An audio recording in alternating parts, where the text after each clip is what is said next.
Hello friends, সোমকুক মঞ্চুতে আপনাদের সবাইকে অনেক অনেক স্বাগত। আজ আমার রেসিপিতে থাকছে বাঁধাকপি ঘন্ট, যেটা আমি বানাবো সম্পূর্ণ নিরামিষ পদ্ধতিতে।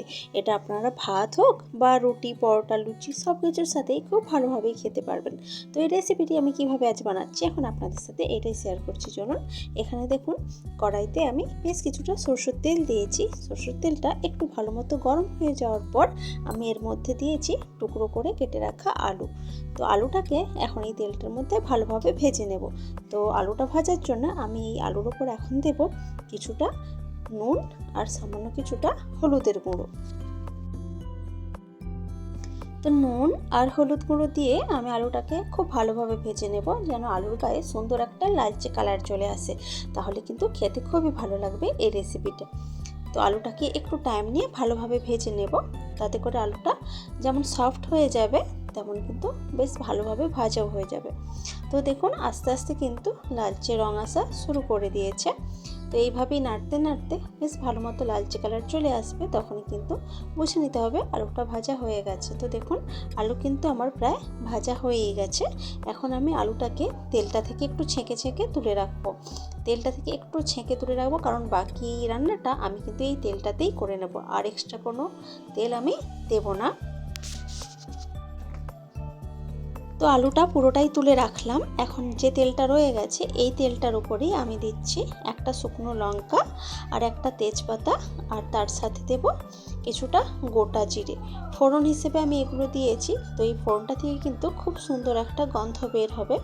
তো ফোড়নটা ভালোভাবে ফুটে গেলে আমি এর মধ্যে দিয়ে দিচ্ছি 1 চামচ আদা বাটা। আদা বাটাটা কিন্তু দেওয়ার সাথে সাথেই আমি কিছুটা হলুদের গুঁড়ো দিয়ে দিচ্ছি, এতে করে আদা বাটাটা ছিটিয়ে আসবে না। নাহলে তেলের মধ্যে আদা বাটা দিলে কিন্তু খুব ছিটিয়ে আসে। তো ছিটিয়ে আসার ভয়টা থাকবে না যদি আমরা দিয়ে দিই হলুদের গুঁড়ো।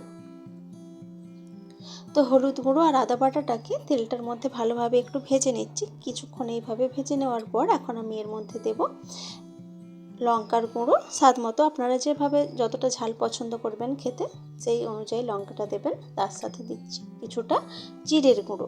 তো লঙ্কার গুঁড়ো জিরের গুঁড়োটা দিয়ে আবারও কিছুক্ষণ ভেজে নিচ্ছি, আর গ্যাসের আঁচটা কিন্তু মিডিয়ামে রেখে ভাজছি, তাহলে কিন্তু পুড়ে যাবে না। যদি গ্যাসের আঁচ হাইতে থাকে তাহলে কিন্তু পুড়ে যাওয়ার ভয় থেকে থাকে। তো কিছুক্ষণ এইভাবে ভেজে নেওয়ার পর এখন আমি দিয়ে দিলাম একটা টমেটো, বড় সাইজের টমেটো আমি মিক্সিতে পেস্ট করে রেখেছিলাম, সেই টমেটো পেস্টটাই দিয়ে দিলাম। এখন টমেটোর পেস্টটা দেওয়ার পর সব মশলাটাকে খুব ভালোভাবে এইভাবে নেড়ে চেড়ে বেশ কিছুক্ষণ ধরে কষিয়ে নিতে হবে। মশলাটা ভালোভাবে কষিয়ে নিলে রান্নাটাও কিন্তু খেতে খুবই ভালো লাগবে।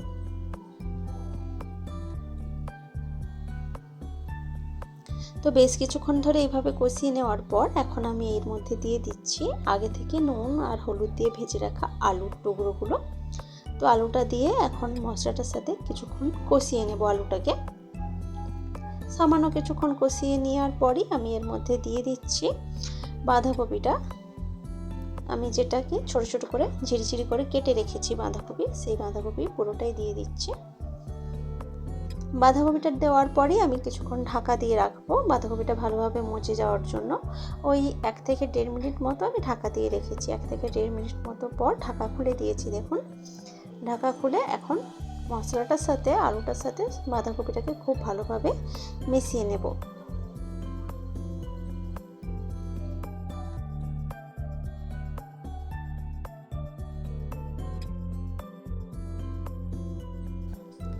তো দেখুন এইভাবেই নেড়ে চেড়ে সব কিছু একসাথে খুব ভালোভাবে কিন্তু মিশিয়ে নিলাম। এখন আমি এর মধ্যে দিয়ে দেব স্বাদ মতো নুন। তো নুনটা আলুটা যখন ভেজেছিলাম তখনও কিন্তু কিছুটা নুন দিয়েছিলাম, তো সেই বুঝেই কিন্তু নুনটা এখন দিয়ে দিলাম। তো নুনটা দেওয়ার পর আবারও সব কিছু একসাথে খুব ভালোভাবে মিশিয়ে নিচ্ছি। তো কিছুক্ষণ এইভাবে মিশিয়ে নেওয়ার পর এখন এটাকে ঢাকা দিয়ে দেব। আর গ্যাসের আঁচটা কিন্তু একদম লোতে রেখেছি, ঢাকা দিয়ে রেখেছি 2 মিনিট মতো। 2 মিনিট মতো পর ঢাকা খুলে দেখুন আবারও একটু নাড়িয়ে দিচ্ছি, কেন কি এই রান্নাটা আমি পুরোটাই জল ছাড়া করব। বাঁধাকপি থেকেই কিন্তু খুব ভালো জল বেরিয়ে আসে।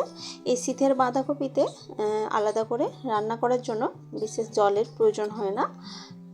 তো যাতে নিচে বসে না যায়, যেহেতু আমি কোনো রকম জল দিইনি, তো সেই জন্য মাঝখানে একটু নাড়িয়ে দিলাম। এইভাবেই ঢাকা খুলে খুলে কিছুক্ষণ রেখে রেখেই কিন্তু আমি নাড়িয়ে দিচ্ছি একটু। 1 থেকে 1.5 মিনিট মতো রাখছি আর এইভাবে একটু একটু করে নাড়িয়ে দিচ্ছি। এরকম 2-3 বার নাড়িয়ে দেওয়ার পর আমি একটু আলুটাকে কেটে দেখলাম সেদ্ধ হয়ে গেছে কিনা। তো দেখলাম খুব ভালোভাবে সেদ্ধ হয়ে গেছে। এখন আমি এর মধ্যে দিচ্ছি 1 চামচ মতো চিনি, কারণ এই রান্নাটা একটু মিষ্টি দিলে খেতে বেশি ভালো লাগবে। আর তার সাথে দিলাম কিছুটা গরম মশলার গুঁড়ো।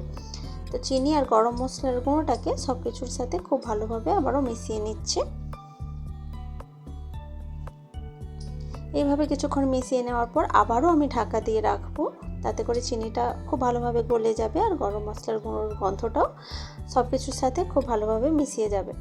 তো আবারও 1 থেকে 1.5 মিনিট ঢাকা দিয়ে রেখেছিলাম। রেখে দেওয়ার পর আবারও ঢাকা খুলে আবারও এইভাবে কিন্তু আমি নাড়িয়ে চাড়িয়ে সব কিছু একসাথে ভালোভাবে মিশিয়ে নিচ্ছি। তো এইভাবে মিশিয়ে নিলেই কিন্তু আমার রান্নাটা একদমই রেডি। নিরামিষ বাঁধাকপির ঘন্টটা দেখতে কিন্তু দারুণ হয়েছে আর খেতেও ভীষণই ভালো হয়। আপনারা ভাত দিয়েও খেতে পারবেন, রুটি, লুচি, পরোটা সব কিছুর সাথেই খেতে পারবেন। নিরামিষ দিনে তো এই শীতকালে বাঁধাকপি তো থাকলে আর কিছু সেরভাবে আর রান্না করতে লাগে না। তো রেসিপিটি আপনাদের কেমন লেগেছে সেটা কিন্তু অবশ্যই আমাকে কমেন্ট করে জানাবেন। ভালো লাগলে লাইক, কমেন্ট, শেয়ার করবেন এবং প্লিজ আমার চ্যানেলটি সাবস্ক্রাইব করে আমার পাশে থাকবেন। তো আজকের ভিডিওটা এ পর্যন্তই থাক। দেখা হচ্ছে অন্য কোনো দিন অন্য কোনো ভিডিওতে অন্য কোনো রেসিপির সাথে। তো আজকের মতো টাটা, বাই বাই।